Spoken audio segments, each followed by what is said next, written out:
Om Shanti. Good morning. आज 29 October 2025 प्रातःमूल्यी Om Shanti. बाप दादा मधुबन। बाप दादा बोलছেন মিঠে মিঠে बच्चे তোমাদের এক একজনকে পরিস্থানী হতে হবে। তোমরা সকলের কল্যাণ করে থাকো। তোমাদের কর্তব্য হলো গরিবকে বিত্তশালী বানানো। কোন গরিবকে বিত্তশালী বানাতে হবে? ধন সম্পদ দিয়ে? কোন গরিবকে? যারা মন থেকে গরিব, সবার কাছে একটু ভালোবাসা দাও, একটু স্নেহ দাও, প্রেম দাও। ভিখারি যারা ভালোবাসার কাঙ্গাল, প্রেমের কাঙ্গাল, তাদেরকে বিত্তশালী বানাতে হবে। তবে কিসের মাধ্যমে? পবিত্রতার বলের মাধ্যমে। আজকের মূলের প্রশ্ন, বাবার কোন নামটি সাধারণ হলেও কর্তব্য অত্যন্ত মহান? উত্তর, বাবাকে বলা হয় বাগিচার মালিক, বাগবান, নৌকার মাঝি। এই নাম কত সাধারণ, কিন্তু যারা ডুবে যাচ্ছে তাদের পাড়ে নিয়ে যাওয়া, এটা কত মহান কর্তব্য হলো। যেরকম সাঁতারুরা সাঁতরে 1-2 জনকে হাতে হাত ধরে তীরে নিয়ে যায়, এরকমই বাবার হাত প্রাপ্ত হয়ে যাওয়াতে তোমরা স্বর্গবাসী হয়ে যাও। এখন তোমরাও হলে মাস্টার পাটনি বা মাছি। তোমরা প্রত্যেকের নৌকাকে তীরে তোলার রাস্তা বলে দাও। তো স্বর্গে যাওয়ার রাস্তা আমরা তো জানতাম না, কেউ বলেনি কখনো, কারোর কাছে এই রাস্তা জানা নেই।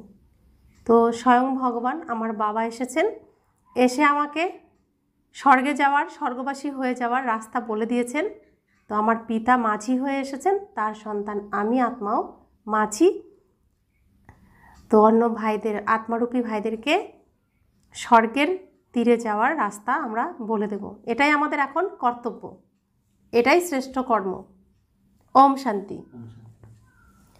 স্মরণে তো বাচ্চারাই বসে থাকো, নিজেকে আত্মা মনে করতে হবে। দেহও আছে, এমন না যে দেহ ছাড়া বসে আছো। কিন্তু বাবা বলেন, দেহ অভিমান ছেড়ে দেহি অভিমানী হয়ে বসো। দেহি অভিমান হলো শুদ্ধ, দেহ অভিমান হলো অশুদ্ধ।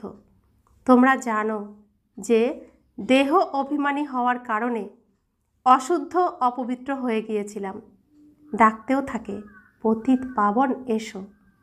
পবিত্র দুনিয়া ছিল, এখন হলো পতিত। আবার অবশ্যই পবিত্র দুনিয়া হবে। সৃষ্টির চক্র আবর্তিত হবে। যারা এই সৃষ্টির চক্রকে জানে তাদেরকে বলা হয় স্বদর্শন চক্রধারী। তো সৃষ্টির চক্রকে আমরা জানি তো, আমরা কারা? স্বদর্শন চক্রধারী। নিজেকে দর্শন আমরা করতে পারি, কোন সময় আমরা কি রূপে ছিলাম সেই দর্শন, নিজেকে দর্শন আমরা করতে পারি।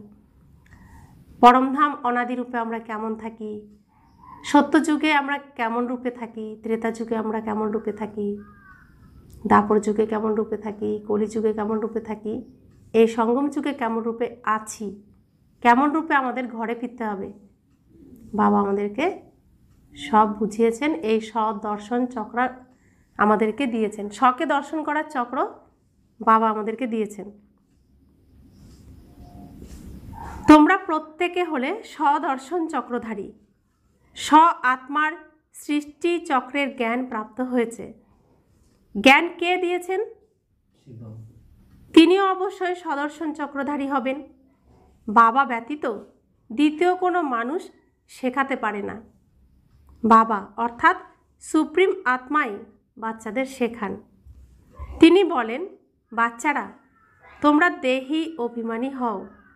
সত্যযুগে এই জ্ঞান বা শিক্ষা দেওয়ার প্রয়োজন পড়বে না। না সেখানে ভক্তি, সেখানে এই শিক্ষা দেওয়ার প্রয়োজন পড়বে না, সেখানে ভক্তিও নেই। জ্ঞানের দ্বারা উত্তরাধিকার প্রাপ্ত হয়। বাবা শ্রীমত দেন, এইভাবে তোমরা শ্রেষ্ঠ হয়ে উঠবে। তোমরা জানো যে আমরা কবরস্থানের বসবাসকারী ছিলাম, এখন বাবা শ্রেষ্ঠ পরিস্থানী করে তোলেন। এই পুরানো দুনিয়া হলো কবরখানা, মৃত্যুলোককে কবরখানাই বলা হবে। তা আমরা কিসের মধ্যে চাপা পড়ে রয়েছি? দেহরূপী মাটির নিচে আত্মা চাপা পড়ে রয়েছে, অর্থাৎ কবরস্থ হয়ে রয়েছে। আর কে আমাদেরকে এই কবর থেকে তুলেছেন? স্বয়ং বাবা এসে। পরিস্থান নতুন দুনিয়াকে বলা হবে। ড্রামার রহস্য কে বোঝান? বাবা বোঝান, স্বয়ং ভগবান, যিনি আমাদের পিতা। এই সময় সমগ্র সৃষ্টিকে খড়ের গাদা বলা হয়। বাবা বুঝিয়েছেন সমগ্র সৃষ্টির উপরে এই সময় হলো রাবণের রাজ্য। দশহরাও পালিত হয়, কত খুশি হয়। বাবা বলেন সব বাচ্চাদের দুঃখ থেকে ছাড়ানোর জন্য আমাকেও পুরানো রাবণের দুনিয়াতে আসতে হয়। আমরা বাবাকে স্মরণ কোথায় করি? এই রাবণের দুনিয়াতে, পুরানো দুনিয়াতে। সুন্দর দুনিয়াতে বাবাকে স্মরণ করি না। তো আমরা পতিত হয়ে যাই, অর্থাৎ নোংরা হয়ে যায়, কিন্তু সুন্দরকে আহ্বান করি নোংরার থেকে সুন্দর করার জন্য। তাই বাবা বলেন একটা কথা শোনানো হয়। কেউ প্রথমে জিজ্ঞাসা করে যে তোমার সুখ চাই না দুঃখ? তখন বলবে সুখ চাই। সুখের দিকে গেলে সেখানে কোনো যমদূত ইত্যাদি আসতে পারে না। এটাও একটা গল্প। বাবা বলে দেন সুখধামে কখনো মৃত্যু আসে না, অমরপুরী হয়ে যায়। তোমরা মৃত্যুর উপর বিজয় প্রাপ্ত করো, তোমরা সর্বশক্তিমান হয়ে ওঠো। সেখানে সত্যযুগে কখনো এমন বলবে না যে অমুকে মরে গেছে, মরণের নামও নেই। এক পোশাক পরিবর্তন করে দ্বিতীয় ধারণ করে। সত্যযুগে কি মনে থাকবে? কেউ মরে না, সেখানে সবাই অমর। আত্মা পোশাক পরিবর্তন করে, ড্রেস পরিবর্তন করে, অর্থাৎ দেহরূপী পোশাককে পরিবর্তন করে। পুরনোটাকে নতুন, পুরনো পোশাক পরিবর্তন করে নতুন পোশাক পরে। সাপ যেমন খোলস পরিবর্তন করে, তোমরাও পুরনো খোলস ত্যাগ করে নতুন খোলস অর্থাৎ শরীরে প্রবেশ করবে। সেখানে 5 তত্ত্ব শতপ্রধান হয়ে যাবে, সব কিছু শতপ্রধান হয়ে যাবে। প্রতিটা জিনিস, ফল ইত্যাদি দ্য বেস্ট, খুব ভালো হয়ে যাবে। সত্যযুগকে বলা হয় স্বর্গ। সেখানে অনেক ধনবান ছিল। এরকম ধরনের সুখী বিশ্বের মালিক কেউ হতে পারে না। এখন তোমরা জানো যে আমরাই এমনটা ছিলাম, তো কত খুশি হওয়া উচিত। আমরা এমনটা ছিলাম, আবার এখন এমনটা হতে চলেছি। এক একজনকে পরিদেশের বাসিন্দা করে তুলতে হবে, অনেকের কল্যাণ করতে হবে। তোমরা খুবই বিত্তশালী হয়ে উঠবে। তারা সকলে হলো গরিব। সকলে কোন দিক থেকে গরিব? মনের দিক থেকে সকলেই আমরা গরিব। ধন সম্পদেও গরিব বিশ্বের তুলনায়। মন গরিব, তো ধনের দিক থেকেও আমরা গরিব। সবাই কাঙ্গাল। একটু প্রেম দাও, একটু ভালোবাসো, একটু স্নেহ দাও, আমার সাথে ভালো ব্যবহার করো, মান দাও। তো শান চাই, মান চাই, এসবের ভিখারি। তো বাবা বলছেন সকলে গরিব, সকলকে বিত্তশালী করে তুলতে হবে। তো বাবা এসে আমাদেরকে বিত্তশালী করে তুলছেন।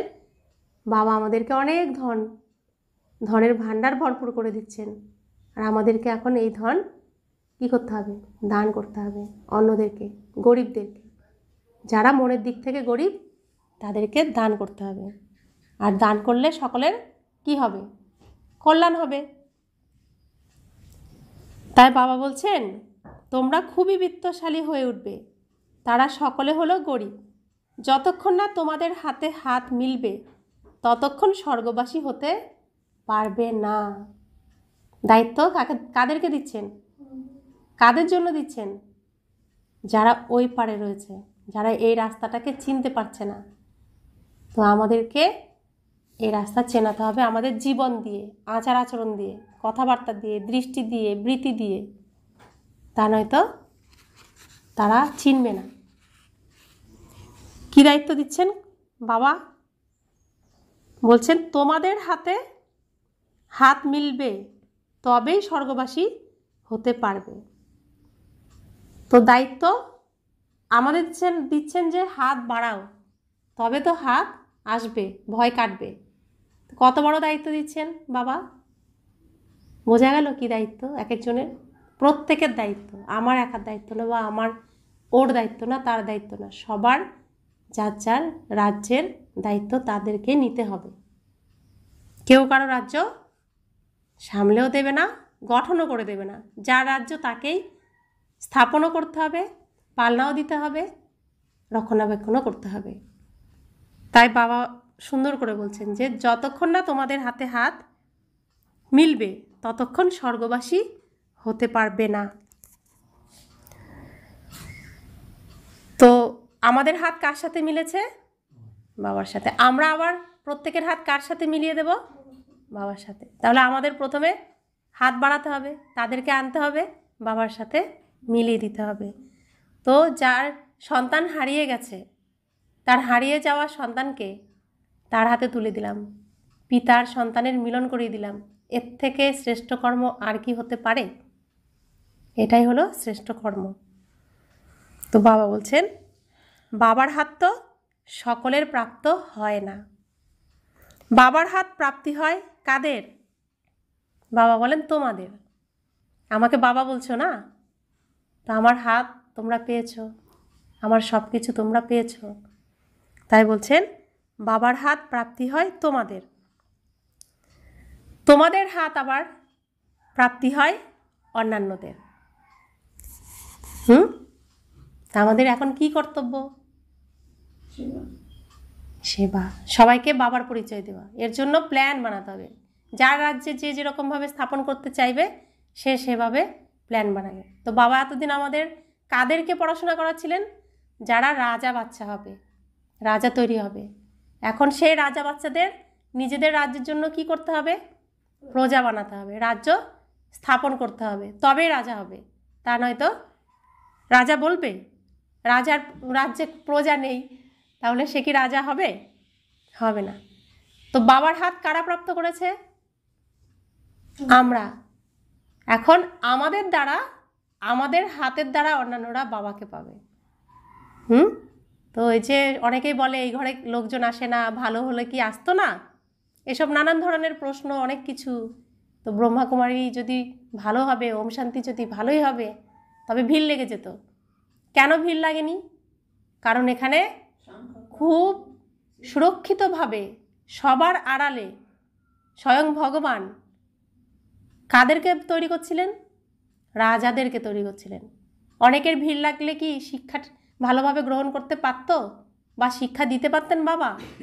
তো রাজা বাচ্চাদের দিকে খুব মনোযোগ দিয়ে সব রকমভাবে সাহায্য করে বুঝিয়ে তিনি প্রস্তুত করছেন, রাজযোগের দ্বারা রাজা বানাচ্ছেন। যে তৈরি হবে সেই রাজা হবে, যে এগুলোকে গ্রহণ করেছে সেই রাজা হবে। তো বাবা আজকে খুব সুন্দর করে বুঝিয়ে দিচ্ছেন যে বাবার হাত সকলের প্রাপ্ত হয় না। কাদের হয়েছে? তোমাদের। তোমাদের হাত আবার প্রাপ্তি হয় অন্যান্যদের। অন্যান্যদের হাত আবার প্রাপ্ত হয় আরও কারোর। তো রাজার হাত প্রাপ্ত হবে প্রজাদের, প্রজাদের হাত প্রাপ্ত হবে দেশবাসীদের, দাসদাসীদের। তো এইভাবে চেন সিস্টেম পরপর চলবে। তো বাবা বলছেন যেমন কোনো সাঁতারু এক একজনকে অন্য পারে নিয়ে যায়, অর্থাৎ বাবা এসেছেন, বাবার পরিচয় সবাই পাবে, আর বাবার সাথে মিলন হবে, তবেই তো ঘরে যাবে। বাবাকে না চিনতে পারলে কেউ কি ঘরে যেতে পারবে? কেউ পারবে না। তাই সবাইকেই বাবাকে চেনাতে হবে, বাবার পরিচয় পাবে, বাবাকে চিনবে, তবেই তো এই রাস্তায় আসবে। আর এই রাস্তায় আনার দায়িত্ব কাদের পড়েছে? আমাদের উপর পড়েছে। তো বাবা বলছেন সাঁতারু যেমন এক একজনকে পাড়ে নিয়ে যায়, তোমরাও হলে মাস্টার মাঝি। অনেক মাঝি তৈরি হচ্ছে, তোমাদের ধান্দাই হলো এটা। এটাই আমাদের কর্তব্য। আমরা প্রত্যেকের নৌকাকে তটে ভিড়িয়ে দেওয়ার রাস্তা বলে দিই। প্রত্যেকের নৌকাকে কোথায় যাওয়ার কথা বলি? প্রত্যেকে দুঃখধাম থেকে সুখধামের পাড়ে, দুঃখের ধামের পাড়ে রয়েছে সবাই, আমরা সুখধামের পাড়ে যাওয়ার রাস্তা বলে দিই। অন্ধকারের মধ্যে পড়ে রয়েছে, আলোতে যাওয়ার রাস্তা বলে দিই, তাই তো? তাই বাবা বলছেন মাঝির সন্তান কি হয়? মাঝি হয়। তো আমার বাবা মাঝি, তা আমিও তার সন্তান মাঝি। নাম কত হালকা, মালি, মাঝি। এখন তোমরা প্র্যাকটিক্যালে দেখো, তোমরা পরিস্থানের স্থাপনা করছো, স্বর্গের স্থাপনা করছো। তোমাদের স্মৃতি সামনে দাঁড়িয়ে আছে। আমাদের স্মৃতি সামনে কারা দাঁড়িয়ে আছে? লক্ষ্মীনারায়ণ দাঁড়িয়ে আছে। নিচে রাজযোগের তপস্যা, উপরে রাজত্ব দাঁড়ানো। এটা কোথায় আছে? দিলওয়াড়া মন্দির। নামও দিলওয়াড়া, খুব সুন্দর। বাবা সকলের হৃদয়ে অধিকার করেন, নামই রেখেছে দিলওয়াড়া, দিলের মধ্যে অধিষ্ঠান করা। তো বাবা সকলের হৃদয় অধিকার করে নিয়েছেন। তা আমরা এখন, আমাদের হৃদয়ে কে? রাম। আমরা হচ্ছি মহাবীর হনুমান। আমাদের বুক চিল্লে কি বেরোবে? ভগবান রাম, শিব বাবাই বেরোবেন, তাই তো? আর বাবার হৃদয়ে, তাহলে ভগবানের হৃদয়ে কে আছে? আমরাই আছি। তো নারায়ণ স্মরণ কাকে করে?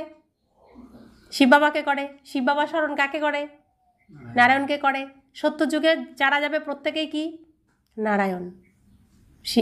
যারা সত্যযুগের যারাই যাবে তারা লক্ষ্মী, কারণ লক্ষ্মী আর সেই লক্ষ্মীর রাজত্বের দাসী প্রজা প্রত্যেকের সমান গুণ থাকবে। সবাই লক্ষ্মী, সবাই নারায়ণ, একই গুণ।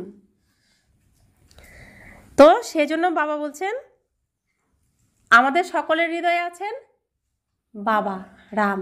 তো বাবার হৃদয়েও আমরাই আছি। সকলের সদ্গতি করেন।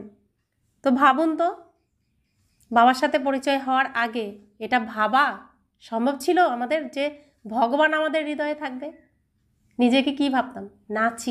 একদম নীচ, পাপী, অধম। দেবতাকে স্পর্শ করার অধিকার আমাদের নেই, ব্রাহ্মণের হাতে সব তুলে দিতে হতো। স্পর্শ করতে পারতাম? গুরু গোসাইদের হাতে তুলে দিতে হতো। কাছে যাওয়ার অধিকার নেই, ভোগ লাগানোর অধিকার নেই, আমাদের সামনে পর্দা ফেলে দেওয়া হতো। কতটা নীচ, কতটা তারা আমাদেরকে প্রমাণ করত, তাই তো? কিন্তু বাবা কি করেছেন? এই পার্থক্যগুলোই তো বুঝতে হবে। বাবা কোথায় স্থান দিয়েছেন? মাথা নিচু করতে হয় এখন। বাবা কোথায় স্থান দিয়েছেন? ভগবানের হৃদয়ে আমাদেরকে স্থান দিয়ে দিয়েছেন, তাই না? বাবার এখানে ভোগ লাগালে কখনো আমাদের কি পর্দা দিয়ে দেয়? দূরে সরিয়ে দেয়? দরজা বন্ধ করে দেয়? সবার সামনে বাবা বাচ্চার সামনে ভোগ স্বীকার করেন। সবাই বাচ্চা আর বাবা একসাথেই ভোগ স্বীকার করি। তো কতটা উচ্চ স্থানে রেখেছেন। আর সেখানে আমরা কি? আমরা অধম, প্রমাণ করা হতো। ওই সাইডে যারা আছে তারা হচ্ছে উত্তম, তারাই একমাত্র ভগবানের সাথে মিলিত হতে পারে। আমাদের অধিকার নেই, তাই তাদের হাতে তুলে দিতাম আমরা, তাই তো? তো কি করলেন? আমাদের সদ্গতি করে দিলেন তো? অধমার মনে হয় নিজেকে, এখন মনে হয় সৌভাগ্যশালী আত্মা, সর্বশ্রেষ্ঠ মহান আত্মা আমি। তবেই তো বাবাকে চিনেছি, তবেই তো বাবা আমার দর্শন দিয়েছেন, তবেই তো কাছে ডেকে নিয়েছেন, তাই তো? অর্থাৎ সদ্গতি দিয়েছেন। এখন এই যে সৌভাগ্য প্রাপ্ত করেছি, এটাকে সম্পূর্ণ কাজে লাগাতে হবে। সম্পূর্ণ সৌভাগ্য তখনই হবে যখন আমরা বৈকুণ্ঠের শ্রীকৃষ্ণের মহলে প্রথম সিনে আসতে পারবো। তখন এটা হলো সৌভাগ্য আর সদ্গতি। হৃদয় নিতে পারার মতো কে আছে? এটা কি আর কারোর জানা আছে যে ভগবানের হৃদয় কিভাবে নেওয়া যায়? এটা কি কারোর জানা আছে? আমাদেরও জানা ছিল না, কিন্তু একটু হলেও ছিল। কারণ ভক্তি আমরা করেছি তো খাঁটি ভক্তি করেছি, কোনো ছলনা ছিল না, কোনো দেখানো ছিল না। মন থেকে, শুদ্ধ মন থেকে আমরা ভক্তি করেছিলাম। তো বাবা বলছেন আমরা খাঁটি ভক্তির দ্বারা ভগবানের মনকে জয় করেছি, তাই তো? তবেই তো এখানে আসতে পেরেছি, এই রাস্তা চিনতে পেরেছি, শ্রীকৃষ্ণকেও চিনতে পেরেছি তার বৃদ্ধ বেশে, ব্রহ্মারূপে ভগবানকেও চিনতে পেরেছি তার নিরাকার বিদেহী বিচিত্র রূপে। এটাই হলো কতিপয় কেউ কেউ ভগবানকে চিনতে পারে, জানতে পারে, বুঝতে পারে। ব্রহ্মার বাবাও হলেন শিব বাবা, সকলের হৃদয় অধিকার করার অসীম জগতের বাবা। তো শিব বাবা সকলের হৃদয় জয় করেছেন, তো তাই তো শিব বাবাকে বাবা বলে, চিনুক বা না চিনুক ডাকে কি শিব বাবা, ভোলা বাবা। তো বাবা বলে ডাকে, তো মন জয় করেছে, তো সেজন্যই ডাকে। তত্ত্ব ইত্যাদি সকলের কল্যাণ করেন। কিসের কিসের কল্যাণ করেন বাবা? শুধু কি আমাদের কল্যাণ করেন? তো বাবা আমাদের কি বলেন? মনসা সেবা করতে, প্রকৃতিকে, সমগ্র বিশ্বের সমস্ত আত্মাদেরকে, যা স্থূল জিনিস আছে সমস্ত কিছুর মধ্যে বাবার শক্তিকে ছড়িয়ে দিতে বলছেন। অর্থাৎ আমাদের দ্বারা কি করছেন? এই তত্ত্বেরও শুদ্ধিকরণ করছেন, শত প্রধান বানাচ্ছেন। দুঃখী যেই 5 তত্ত্ব দুঃখ দিচ্ছে, সেই 5 তত্ত্বকে সুখী বানাচ্ছেন, শান্ত বানাচ্ছেন। যেখানে শ্রীকৃষ্ণ আসবেন সেই জায়গা তৈরি করছেন, যেখানে প্রকৃতি সেবা করবে শ্রীকৃষ্ণের।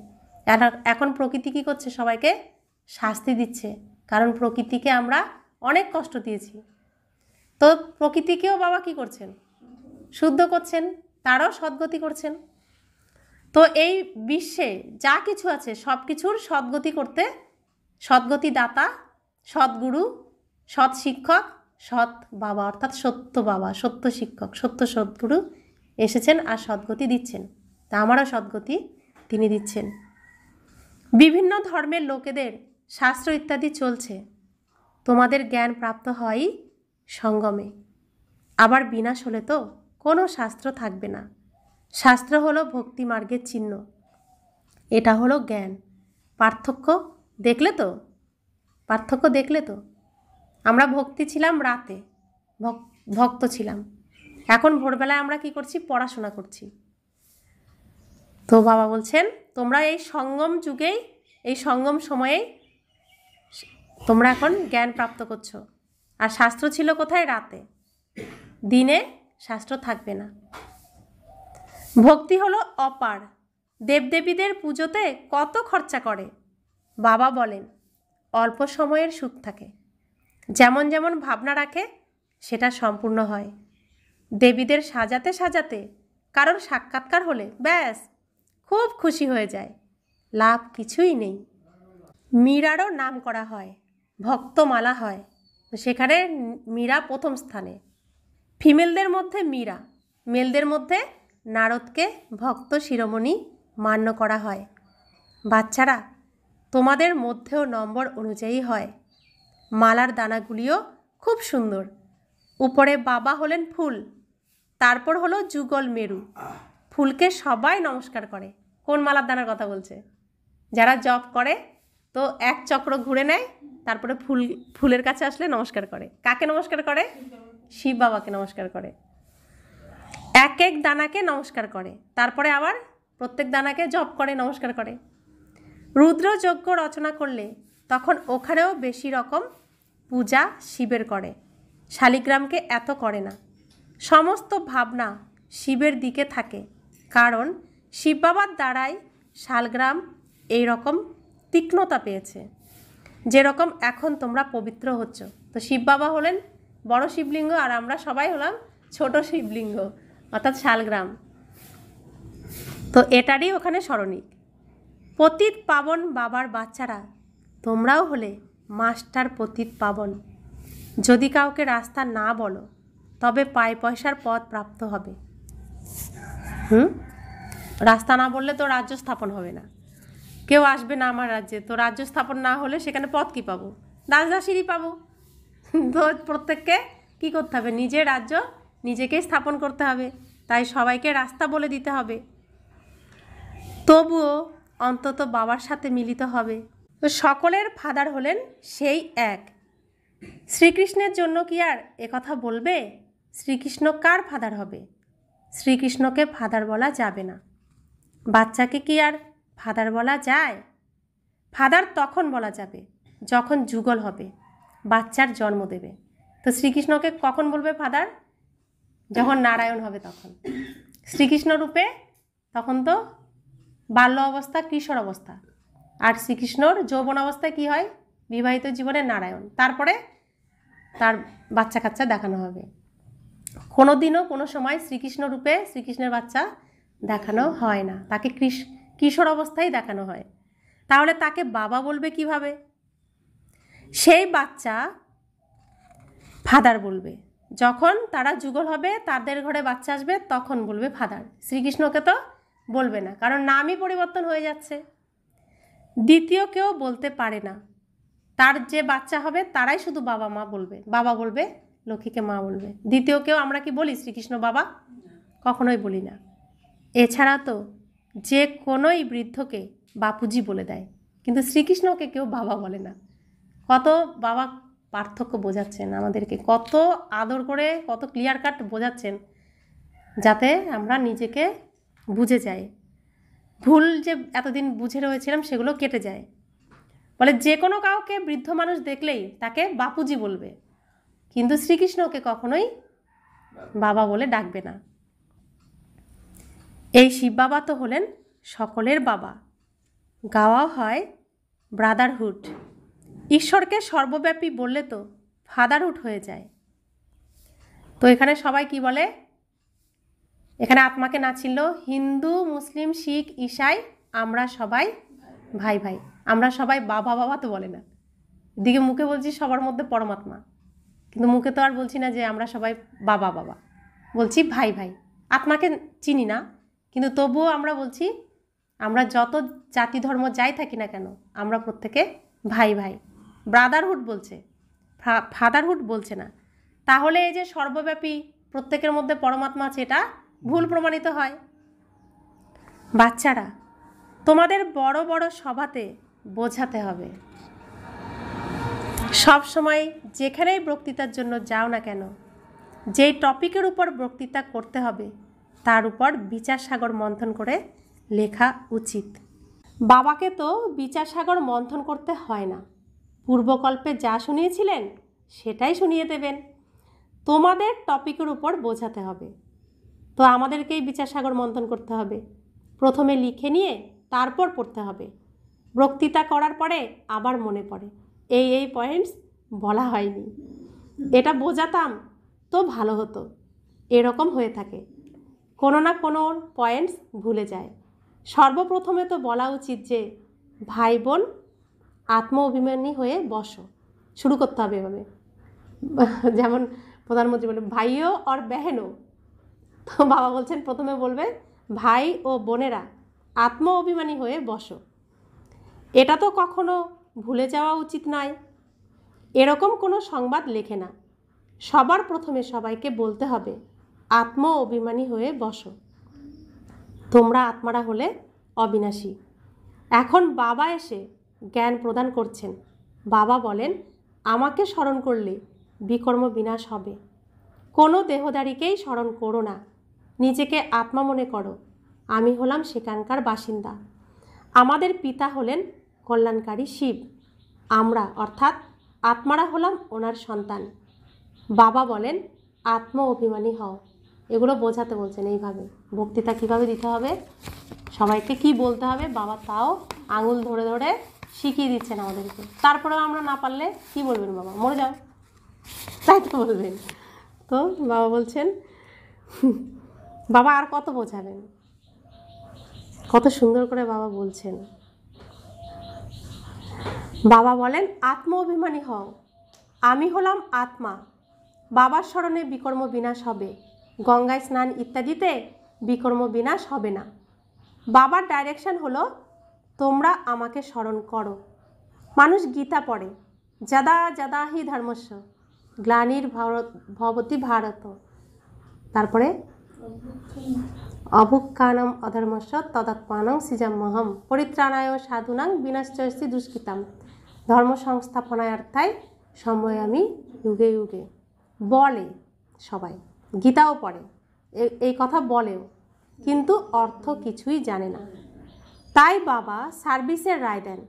শিব বাবা বলেন নিজেকে আত্মা মনে করে শিব বাবাকে স্মরণ করো। মানুষ সেটাকে মনে করে কৃষ্ণ বলেছে। তোমরা বলবে যে শিব বাবা আমাদের অর্থাৎ বাচ্চাদের বলেন আমাকে স্মরণ করো। তো গীতা শুরু করার আগে কাকে স্মরণ করে? অখণ্ড মঙ্গলাকারম ব্যক্তম যেন চরচরম। কোন গুরুকে স্মরণ করে? যে গুরুকে খণ্ডন করা যায় না, যিনি সদা মঙ্গলকারী, যার রচনা চারিদিকে ব্যাপৃত।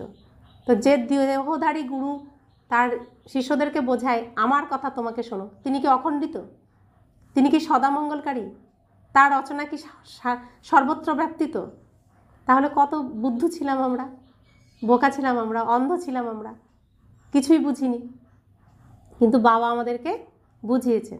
তবে কি আমাদের মনে এগুলো প্রশ্ন এসেছে, আমরা এই প্রশ্নগুলো নিয়ে নাড়াচাড়া করেছিলাম, প্রশ্ন এগুলো তুলেছিলাম, কিন্তু সত্য জানা না থাকার কারণে আমাদের প্রশ্ন সেখানে স্থান পায়নি, শুধু মনের মধ্যে কষ্ট পেয়ে গেছিলাম। তো এগুলো সব সমাপ্ত করেছেন বাবা। তাই বাবা সার্ভিসের রায় দেন। আর তিনি কি বলেন যে নিজেকে আত্মা মনে করে শিব বাবাকে স্মরণ করো। মানুষ কি ভেবেছে যে শ্রীকৃষ্ণ বলেছেন, তো বাবা বলছেন তোমরা বলবে, এখন তোমরা বোঝাবে শিব বাবা আমাদের অর্থাৎ বাচ্চাদের বলেন আমাকে স্মরণ করো। যত আমাকে স্মরণ করবে ততই শতপ্রধান হয়ে উচ্চপদ প্রাপ্ত করবে। এইম অবজেক্টও সামনেই, পুরুষার্থের দ্বারা উচ্চপদ প্রাপ্ত করতে হবে। বিভিন্ন ধর্মাবলম্বীরা নিজেদের ধর্মের মধ্যে উচ্চপদ প্রাপ্ত করবে। আমরা অন্য ধর্মে যাই না। পরমধামে প্রত্যেক ধর্মের আলাদা সারি, তারা তো আসেই পরবর্তী সময়ে। তারা সেটাও জানে এর পূর্বে প্যারাডাইস ছিল। ভারত হলো সবচেয়ে প্রাচীন, কিন্তু কবে ছিল সেটা কেউ জানে না। তাদেরকে ভগবান ভগবতীও বলে, কিন্তু বাবা বলেন ভগবান ভগবতী বলতে পারবে না। ভগবান তো হলাম একমাত্র আমি, আমরা হলাম ব্রাহ্মণ। তোমাকে তো ব্রাহ্মণ বলা হবে না। তিনি হলেন উচ্চতমের চেয়েও উচ্চ, ওনার শরীরের নাম নেই। তো আমরা ব্রাহ্মণ, কিন্তু শিব বাবাকে ব্রাহ্মণ বলা যাবে না। তিনি সবার উপরে থাকেন, তার শরীর নেই। তোমাদের সবার শরীরের নাম হয়। আত্মা হলো আত্মাই, তিনিও হলেন পরমাত্মা, তিনিও আত্মা। আত্মার কোনো নাম হয় না। নাম কার হয়? নাম কার পরে? দেহের নাম পড়ে। তো পৃথিবীতে আসার পরে 6 দিনের দিন নামকরণ করা হয় দেহের। কোন কোম্পানির দেহ, সেই কোম্পানির ব্যান্ড লাগানো হয়, এই কোম্পানির। তো আত্মার কোনো নাম হয় না, আত্মার নাম আত্মা। সেরকম পরমাত্মা তিনি, যেহেতু তার শরীর নেই, তার নাম সবসময় কি থাকে? শিব। তার নাম পরিবর্তন হয় না। তো বাবা বলেন তিনিও হলেন পরম আত্মা, সেই আত্মার নাম হলো শিব। তিনি হলেন নিরাকার, না সূক্ষ্ম না স্থূল শরীর আছে। এমন না যে তার আকার নেই, যার নাম আছে আকারও অবশ্যই আছে। নামরূপ ব্যতীত কোনো জিনিস হয়ই না। পরমাত্মা বাবাকে নামরূপের থেকে পৃথক বলা কত বড় অজ্ঞানতা। বাবাও নামরূপের থেকে পৃথক, বাচ্চারাও নামরূপ থেকে পৃথক, তবে তো কোনো সৃষ্টি হবে না। এটা সন্ন্যাসীরা বলে না যে ভগবান হলো নাম রূপ থেকে পৃথক, আলাদা। নাম নেই, রূপ নেই, কোনো আকার নেই, কিছুই নেই। বাবা বলছে কি করে সম্ভব? বলছে শিব বাবা, আবার বলছে নাম নেই। বলছে নিরাকার জ্যোতি স্বরূপ, আবার বলছে রূপ নেই। কত বোকা, কত অজ্ঞান তোমরা। তো আমরা যে অজ্ঞান মেনে নিতে হচ্ছে, তো এখন অজ্ঞান যে তা মানতে হচ্ছে, তো বাধ্য হচ্ছি মানতে। তো বাবা বলছেন তোমরা এখন ভালোভাবে বোঝাতে পারো। যারা গুরু তারা বুঝবে, তারা পরে বুঝবে। এখন হলো তাদের বাদশাহী রাজত্ব। তোমরা এখন ডবল অহিংসক হয়েছ। অহিংসা পরম দেবী দেবতা ধর্ম। ডবল অহিংসক গাওয়া হয়েছে। কারোর উপর হাত তোলা, দুঃখ দেওয়া, সেটাও হিংসা হয়ে গেল। বাবা প্রতিদিন বোঝাতে থাকেন মনসা বাচা কর্মনা, কাউকেই দুঃখ দিতে নেই। মনসাতে আসবে অবশ্যই, সত্যযুগে মনসাতেও আসে না। এখানে তো মনসা বাচা কর্মনা আসে, তো দুঃখ দেওয়ার কথা মনেও আসে, মুখেও আসে, হাতে কর্মেও আসে।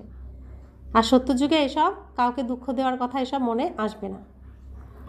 এই শব্দ তোমরা সেখানে শুনবেও না, না সেখানে কোনো সৎসঙ্গ ইত্যাদি হয়। সৎসঙ্গ হয় সৎ দ্বারা সৎ হওয়ার জন্য। সত্য হলেন একমাত্র বাবা। বাবা বসে নর থেকে নারায়ণ হওয়ার কথা শোনান, যার দ্বারা তোমরা নারায়ণ হয়ে ওঠো। আবার ভক্তিমার্গে সত্যনারায়ণের কথা খুবই প্রেমপূর্বক শোনে। তোমাদের স্মরণিক রূপে দিলওয়ারা মন্দির দেখো কত সুন্দর। অবশ্যই সঙ্গম যুগে দিল অর্থাৎ হৃদয় নিয়ে থাকবে। হৃদয় কখন নেয়? এই সঙ্গম যুগেই নিয়ে যায়। আবার আমরা হৃদয় কখন পাই? এই সঙ্গম যুগেই পাই। বাকি টাইমে তো কর্ম করি, অভিনয় করি। এখন আমরা কর্মবিরতিতে আছি, স্টেজে কোনো অভিনয় আমাদের আর নেই। যারা নেই অভিনয়ে তারা পুরোপুরি হৃদয়ে চড়তে পারবে। যাদের এখনও অভিনয় বাকি রয়ে গেছে তারা এক পা দিয়ে রেখেছে, বাকিটা এখনও হয়নি। তো সঙ্গম যুগেই আমরা হৃদয়ে বসতে পারি, বা বাবার হৃদয়ে আমরা থাকতে পারি, আমাদের হৃদয়েও বাবা থাকতে পারে। সত্যযুগ থেকে কলিযুগ পর্যন্ত কারা থাকে হৃদয়ে? সত্যযুগ থেকে কলিযুগ পর্যন্ত কারা থাকে হৃদয়ে? যাদের সঙ্গে আমরা অভিনয় করি তারাই থাকে হৃদয়ে। তখন বাবা আর থাকে না, কারণ আমরা কর্মে চলে আসি। তখন কর্মের সময় তখন বাবা থাকে না। এখন আমরা বিরতিতে আছি। এখন আমরা বাবার কাছ থেকে আমাদের সমস্ত ঘটনা, পূর্বপুরুষদের কথা, নিজেদের কথা সব আমরা কাহিনীটা শুনছি এখন। তো বাবার হৃদয়ে বসে বসে আমরা এখন শুনছি। আর এটা শুধুমাত্র এই সঙ্গম যুগেই হয়। তো বাবা বলছেন আদিদেব আর দেবী আর বাচ্চারা বসে আছে। এটা হলো রিয়েল স্মৃতিচিহ্ন। তাদের হিস্ট্রি, জিওগ্রাফি কেউ জানে না তোমরা ছাড়া। তোমাদেরই স্মৃতিচিহ্ন। এটাও হলো ওয়ান্ডার। লক্ষ্মীনারায়ণের মন্দিরে গেলে তোমরা বলবে এরূপ আমরা হতে চলেছি। ক্রাইস্টও এখানে আছে, ক্রাইস্টের আত্মাও এখানে আছে। অনেকে বলে ক্রাইস্ট বেগার, ভিক্ষুক রূপে আছে। তমপ্রধান অর্থাৎ বেগারই হলো, তাই না? পুনর্জন্ম তো অবশ্যই ধারণ করবে। শ্রীকৃষ্ণ প্রিন্স, তিনিই হলেন এখন বেগার, সুন্দর আর অসুন্দর। তো শ্রীকৃষ্ণ থাকে কোন সময়? সত্যযুগে শুরুতে। আর বেগার, বিকারী রূপ কখন থাকে? এই কলিতে। এই যে ব্রহ্মার আগের রূপ, এটা হচ্ছে বিকারী রূপ শ্রীকৃষ্ণের। সুন্দর কোন সময়? শ্রীকৃষ্ণ রূপে, নারায়ণ রূপে। আর অসুন্দর কোন সময়? এই ব্রহ্মা লাস্ট রূপটা। তো শ্যাম সুন্দর, সুন্দর আবার শ্যাম। তো যে বিষ্ণু সেই নারায়ণ, যে নারায়ণ সেই বিষ্ণু, যে বিষ্ণু সেই ব্রহ্মা, যে ব্রহ্মা সেই বিষ্ণু। তো বিষ্ণু হলো সুন্দর রূপ, ব্রহ্মা হলো কুৎসিত রূপ। বিষ্ণু হলো সুন্দর, ব্রহ্মা হলো শ্যাম। তোমরাও জানো ভারত কি ছিল, এখন কি হয়েছে। বাবা হলেন দীন দয়াল। মানুষ গরিবকে দান পুণ্যও করে ঈশ্বরের নামে। অনেকেরই চাল ডাল পাওয়া হয় না। তোমরা ক্রমশ দেখবে বড় বড় বিত্তশালীদেরও চাল ডাল, আটা ময়দা ইত্যাদির প্রাপ্তি হবে না। গ্রামে গ্রামেও বিত্তশালী লোক থাকে, যাদের আবার ডাকাতরা লুটে নেয়। লক্ষ্যে পার্থক্য তো থাকে। বাবা বলেন পুরুষার্থ এমন করো যেন নাম্বার 1-এ যেতে পারো। টিচারের কাজ হলো সাবধান করা। পাস উইথ অনার হতে হবে। এটা হলো অসীম জগতের পাঠশালা। এটা হলোই রাজত্ব স্থাপন করার জন্য রাজযোগ। তবুও পুরানো দুনিয়ার বিনাশ হতে হবে, তা না হলে রাজত্ব কোথায় করবে? কারণ এখানে তো রাজাদের রাজত্ব নেই, আর স্থাপনও হবে না। তো রাজাদের রাজত্ব স্থাপন করার জন্য নতুন করে স্টেজকে আবার বানাতে হবে। তাই বাবা এসে আমাদের জন্য রাজত্ব স্থাপন করছেন, রাজার দরবারও স্থাপন করবেন, সব কিছু নতুন করে স্থাপন করবেন। তো বাবা বলছেন যে এটা হলোই রাজত্ব স্থাপন করার জন্য রাজযোগ। তবুও পুরানো দুনিয়ার বিনাশ তো করবেনই। তো বাবা বলছেন তা না হলে রাজত্ব কোথায় করবে? এটা হলোই পতিত ধরণী। মানুষ বলে গঙ্গা হলো পতিত পাবনী। বাবা বলেন এই সময় 5 তত্ত্ব সব হলো তমপ্রধান পতিত। সমস্ত নোংরা, আবর্জনা ইত্যাদি সেখানে গিয়ে পড়ে। মাছ ইত্যাদি সেখানে থাকে। জলেরও এক ধরনের যেন দুনিয়া আছে। জলে কত জীব থাকে। বড় বড় সাগর থেকেও কত খাদ্য পাওয়া যায়। গ্রামই বলা যায়। গ্রামকে আবার পতিত পাবন কি করে বলবে? বাবা বোঝান মিষ্টি মিষ্টি বাচ্চারা, পতিত পাবন হলেন একমাত্র বাবা। তোমাদের আত্মা আর শরীর পতিত হয়ে গেছে। এখন আমাকে স্মরণ করলে পবিত্র হয়ে যাবে। তোমরা বিশ্বের মালিক দেখতে খুব সুন্দর হয়ে যাও। তা আমি যখন এই স্বরাজ্য অর্থাৎ শরীরের মালিক, আমার এই প্রকৃতি এটা একটা বিশ্ব, এই বিশ্বের মালিক, তো আমি তখন সুন্দর আত্মা, হীরার মতো। তো আমি যদি এই সুন্দর রূপকে নিজে ধারণ করি তাহলে আমি খুব সুন্দর বিশ্বের মালিক হব সত্যযুগে। সেখানে আর দ্বিতীয় কোনো ভূখণ্ড নেই, ভারতেরই অলরাউন্ড পার্ট আছে, তোমরা সবাই হলে অলরাউন্ডার। তো অলরাউন্ড অর্থাৎ আমরা সব রকম রূপে অভিনয় করি, আমরা দেবী দেবতা রূপেও অভিনয় করি, আবার অসুর রূপেও করি, সব রকম অলরাউন্ড পার্ট করি, আমরা সব রকম পার্ট এখানে করার চান্স পাই। তাই বাবা বলেন নাটকে নম্বর অনুযায়ী অ্যাক্টার্স আসতে যেতে থাকে, এটাও সেই রকম।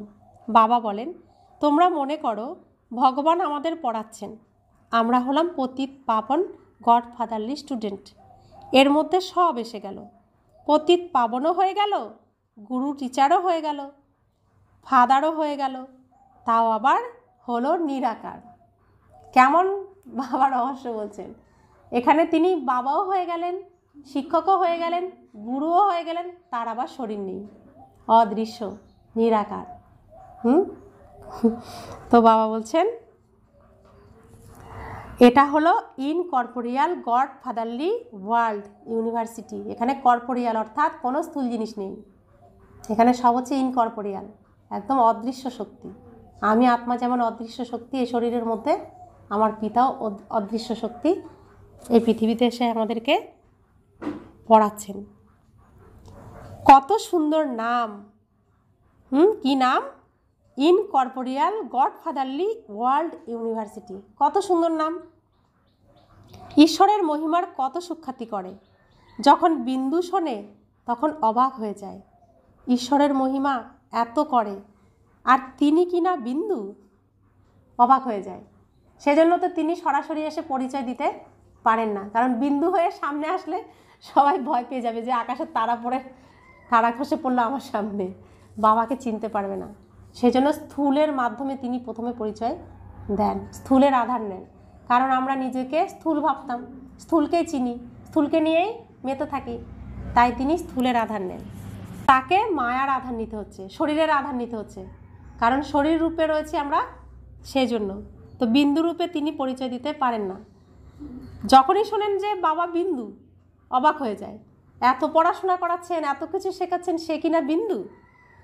বিন্দুর মধ্যে কত পাঠ ভরা আছে, তা আমি আত্মা বিন্দু, আমার মধ্যে 84টি চরিত্রের পাঠ ভরা আছে।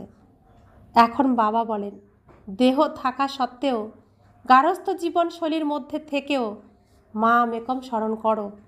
ভক্তিমার্গে যারা নধা ভক্তি, 9টি পর্যায়ে সম্পূর্ণ ভক্তি করে, সেটাকে বলা হয় শতপ্রধান নধা ভক্তি।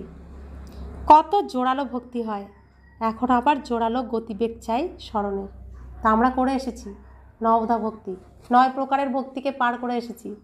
তো সেই জোরালো ভক্তির শক্তির দ্বারা আমাদের এখন পড়াশোনাতেও সেই গতিবেগ রাখতে হবে স্মরণের, কারণ গীতার লাস্টের স্টেজ কি? স্মরণ, ধ্যান। তো সেটাও তো গতিবেগ তীব্র চাই, যেমন ভক্তি করেছি তেমন স্মরণেরও তীব্রতা চাই। জোরালো স্মরণ করে যারা, তাদেরই নাম উচ্চ পর্যায়ের হবে। যারা জোরালো স্মরণ করবে তারা উড়বে, আর তাদেরই নাম উচ্চ পর্যায়ের হবে, বিজয়মালার দানা হবে। তারাই হবে বিজয়মালার দানা। তারা সবসময় মাটির ওপরে থাকবে, মাটিতে পা রাখবে না, আকাশ তত্ত্বে থাকবে সবসময়। আমি আত্মা আর পরমধামের সাথে যোগাযোগ, আমি পরমধাম আছি, কাজ করা দরকার হলে শরীর দ্বারা কাজ করাচ্ছি। এগুলো প্র্যাকটিসে আনবে, প্র্যাকটিস করবে, চিন্তন করবে যারা। এটাই হলো স্মরণ না, তো জোরালো স্মরণ, এটা আমাদের প্র্যাকটিক্যালি আনতে হবে। আর তারা হবে বিজয়মালার দানা। বাবা সব কিছু শিখিয়ে দিচ্ছেন, বিজয়মালার দানা কিভাবে হওয়া যায়, ফার্স্ট নাম্বারে কিভাবে আসা যায়, আবার দাসদাসীও কিভাবে হওয়া যায়, সব বলে দিচ্ছেন। তুমি কোনটা হতে চাও সিলেক্ট করো আর আগে বাড়ো, যেটা হতে চাও সেই অনুযায়ী তুমি সেই রাস্তায় চলতে থাকো, সেভাবে চলতে থাকো। अच्छा, मीठे मीठे सिखिलाते बच्चों प्रति माता पिता बाप दादा का याद प्यार और गुड मॉर्निंग। रूहानी बाप की रूहानी बच्चों को नमस्ते। हम रूहानी बच्चों की रूहानी माता पिता बाप दादा को याद प्यार गुड मॉर्निंग और नमस्ते नमस्ते नमस्ते। शुक्रिया बाबा, शुक्रिया बाबा, शुक्रिया। मूल्य सार, धारणार जन्य मुख्य सार। প্রথম ধারণা, নর থেকে নারায়ণ হওয়ার জন্য প্রতিদিন সত্য বাবার থেকে শুনতে হবে। কোন দিন শুনতে বলেছেন? প্রতিদিন। সৎসঙ্গ করতে হবে। কাদের সঙ্গ করতে হবে? বাবার সঙ্গ আর এই পরিবারের সঙ্গ। কখনো মনসা বাচা কর্মনা কাউকে দুঃখ দিতে নেই। মনেও না, বলেও না, আর কর্মতেও না, দুঃখ দিতে নেই। দ্বিতীয় ধারণা, বিজয়মালার দানা হতে গেলে বা পাস উইথ অনার হতে গেলে স্মরণের গতিবেগ জোরালো করতে হবে। মাস্টার পতিত পাবন হয়ে সবাইকে পবিত্র করে তোলার সেবা করতে হবে। বাবা অনেক অব্যক্ত মূল্যতে অনেক পয়েন্ট বলেন। একটা মূল্যতে বলেছেন, যখন জোরালো আমাদের পরিশ্রম থাকবে এই দেহের দ্বারা, তখনই তোমাকে জোরালো স্মরণ করতে হবে। তো অতীতেই অন্ত করতে হবে, অতির মধ্যে অন্তকে আনতে হবে। তা না হলে আমরা এই প্র্যাকটিস করতে পারবো না। যখন খুব পরিশ্রম করছি, বাবা এই শরীর দ্বারা করাচ্ছ তুমি, বাবা তুমি এই শরীর দ্বারা কর্ম করাচ্ছ, এইটাই স্মরণ করে যেতে হবে। তখন জোরালো স্মরণ, এটাই মুখস্থর মতো জপ করে যেতে হবে। বরদান, পরমাত্মা স্মরণের ক্রোড়ে সমাহিত হয়ে থাকা সঙ্গমযুগী শ্রেষ্ঠ ভাগ্যবান আত্মা ভব। আজকে বাবা কোলে নিয়ে নিচ্ছেন। পরমাত্মার স্মরণের ক্রোড়ে সমাহিত হয়ে থাকা সঙ্গমযুগী শ্রেষ্ঠ ভাগ্যবান আত্মা ভব। কে কে বসে আছি এখন বাবার কোলে? বসে আছি সবাই বাবার কোলে। বাবা মাথায় হাত বুলাচ্ছেন, আদর করছেন। সঙ্গম যুগ হলো সত্যযুগী স্বর্গের থেকেও শ্রেষ্ঠ। কেননা এখনকার গায়ন হলো অপ্রাপ্ত নেই কোনো বস্তু ব্রাহ্মণদের সংসারে। আমাদের কোনো কিছুর অপ্রাপ্তি নেই, আমরা যা চাইবো এখানে তাই হতে পারে। কিন্তু আমরা কি চাইব? বুদ্ধিমান হয়ে বুদ্ধিমানের মতোই চাইব। এক বাবাকে পেয়েছি মানে সব কিছু পেয়ে গেছি। কি চাইবো তাহলে? কাকে চাইবো? বাবাকে। যার সব কিছু, তাকে চাইলে তো সব পেয়ে যাব, তাই না? এখন কেউ চায় ধন সম্পদ, তো ওইটুকুই পাবে। যে যেমন চাইবে সেটাই পাবে এখানে। কিন্তু আমরা কাকে চাইবো? বাবাকে চাইবো। বাবা পেয়ে গেছি মানে সব কিছু পেয়ে গেছি। এখন তোমরা বাচ্চারা কখনো অতীন্দ্রিয় সুখের দোলনায় দুলছ, কখনো খুশি, কখনো শান্তি, কখনো জ্ঞান, কখনো আনন্দ, আবার কখনো পরমাত্মার ক্রোড়ের দোলায় দুলছ। আজকে বাবা কোলে নিয়ে রেখেছেন, কোলে দুলছি। কখনো কোথায় দুলছি? কত দোলনা দিয়েছেন, কি দোলনা দিয়েছেন, একটা একটা করে গুনো। কখনো অতীন্দ্রিয় সুখের দোলনায় দুলছ, কখনো খুশির দোলনায় দুলছ, কখনো শান্তির দোলনায় দুলছ, কখনো জ্ঞানের দোলনায় দুলছ, কখনো আনন্দের দোলনায় দুলছ, আবার কখনো পরমাত্মার কোলের দোলনায় দুলছ। এখন আমরা কোথায় বসে আছি? পরমাত্মার কোলে দোলনায় দুলছি। পরমাত্মা কোর হলো স্মরণের লাভলীন অবস্থা। এই কোর সেকেন্ডে অনেক জন্মের দুঃখ যন্ত্রণা ভুলিয়ে দেয়। তো এই শ্রেষ্ঠ সংসারকে সদা স্মৃতিতে রেখে ভাগ্যবান আত্মা হও। দেখুন, ভগবানের কোলে ভগবান বসিয়ে নিয়েছেন, বাবা তার কোলে বসিয়ে নিয়েছেন। এই যে সুখ, এর থেকে আর কি চাই? তো এই শ্রেষ্ঠ সংসারকে সদা স্মৃতিতে রেখে ভাগ্যবান আত্মা হও। এই যে শ্রেষ্ঠ সংসার কোনটা? শিব বাবার সংসার। এটা আমরা এখন কোথায় আছি? শিবালয়ে রয়েছি। গীতাতে আছে না, এতটা তুমি যদি পড়ো তো শিবালয়ে চলে যাবে। তা আমরা কতটা পড়েছি যে এখন শিবালয়ে চলে এসেছি। শিবালয়ে শিব বাবার কোলে বসে আছি। এখন কোলে বসে বসে তিনি আদর করছেন আর আমাদেরকে খাওয়াচ্ছেন, আদর করছেন আর আমাদেরকে খাওয়াচ্ছেন, আর পরিষ্কারও করে দিচ্ছেন। এটা অনুভব করে করে মুরলি শুনতে হবে, পড়তে হবে, বুঝতে হবে। স্লোগান, এমন সুপুত্র হও যে বাবা তোমাদের গায়ন করবেন আর তোমরা বাবার গায়ন করবে। এমন সুপুত্র হও। বাবা কার গায়ন করছেন? সবসময় কার গায়ন করেন? শ্রীকৃষ্ণের গায়ন করছেন না? এমন হও, এরকম হতে হবে, এরকম হতে হবে। তা আমাদেরকে কেমন হতে হবে? শ্রীকৃষ্ণের মতোই হতে হবে। তো এমন গায়ন হও যে বাবা সবসময় আমাদের গায়ন করবে। আর শ্রীকৃষ্ণ কার ধ্যান করেন, স্মরণ করেন? শিব বাবার করেন। তো শিব বাবার গায়নও আমরাই করব। অব্যক্ত ইশারা, স্বয়ং এবং সকলের প্রতি মনসা দ্বারা যোগের শক্তিশালী প্রয়োগ করো। প্রথমে নিজের উপর যোগের প্রয়োগ করে দেখো। প্রত্যেক মাস বা প্রত্যেক 15 দিনের জন্য কোনো না কোনো বিশেষ গুণ বা কোনো না কোনো বিশেষ শক্তি নিজের প্রতি প্রয়োগ করে দেখো। কেননা সংগঠনে বা সম্বন্ধ সম্পর্কে পেপার তো আসেই। তো প্রথমে নিজের উপর প্রয়োগ করে চেক করো কোনো পেপার এলে তো কোন গুণ বা শক্তির প্রয়োগ করলে কত সময়ে সফলতা প্রাপ্ত হবে। যখন নিজের প্রতি সফল হবে তখন অন্যদের প্রতিও প্রয়োগ করার উৎসাহ উদ্দীপনা স্বতই বৃদ্ধি হতে থাকবে। তো কিভাবে আমরা প্রয়োগ করব? আমি আত্মা কোথায় বসে আছি? আমার সিংহাসনে। হ্যাঁ, তো আমি সর্বশক্তিমান আত্মা সিংহাসনে বসে আছি, এটা প্রয়োগ করো। মাটিতে কতক্ষণ নেমে যাচ্ছি, কখন নেমে যাচ্ছি, আর মাটির থেকে নিজেকে সিংহাসনে বসাতে গেলে কোন শক্তির প্রয়োজন, অ্যাপ্লাই করো। নিজের মধ্যে নিজে প্রয়োগ করে দেখো, তখন অন্যদের প্রতি প্রয়োগ করলেও সেটা তখনই সাথে সাথে কাজে এসে যাবে। তো বাবা আমাদের একদম আঙুল ধরে ধরে, হাত ধরে ধরে সমস্ত কিছু আজকে পুরোটাই শিখিয়ে দিলেন।